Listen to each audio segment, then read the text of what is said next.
Tuesday afternoon ஒரு 11 மணி போலலாம் மீன் குழம்பு வைக்கலாம் அப்படின்னு சொல்லிட்டு தான் ரெடி பண்ணிட்டு இருந்தேன். காலையில் வந்து டீ குடிக்கும் போதே எல்லாத்தையுமே அரிஞ்சு வச்சுட்டேன். ஸோ வேகமாக வச்சுட்டோம் அப்படின்னா ஆஃப்டர்நூன் சாப்பிட்றதுக்கு கொஞ்சம் இன்னுமே டேஸ்ட்டாக இருக்கும் அப்படிங்கிறதுனால தான். ஸோ அஸ் யூஸ்வல் எப்பயும் போல தான் மீன் குழம்புக்கு எல்லாமே ரெடி பண்ணி வச்சுட்டு அப்படியே வந்துட்டு மீன் குழம்பு வைக்கவும் ஸ்டார்ட் பண்ணிட்டேன்.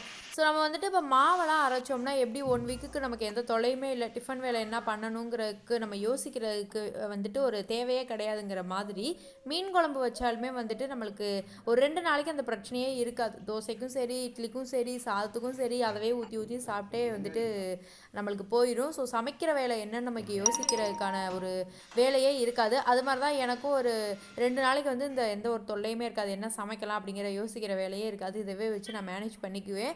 ஸோ வந்துட்டு மீன் குழம்பு எல்லாமே வந்து கூட்டி நான் வச்சுட்டு ஒரு 10 நிமிஷத்துக்கிட்ட நல்லா கொதிக்க விட்டோம் அப்படின்னா நல்லாவே வந்துட்டு சுண்டி வந்துடும். அப்படியே சாதமும் வெந்துடுச்சு. சாதத்தையும் வடித்து விட்டுட்டு மீன் குழம்பு சூப்பராக சுட சுட ஊற்றி சாப்பிட்டோம்.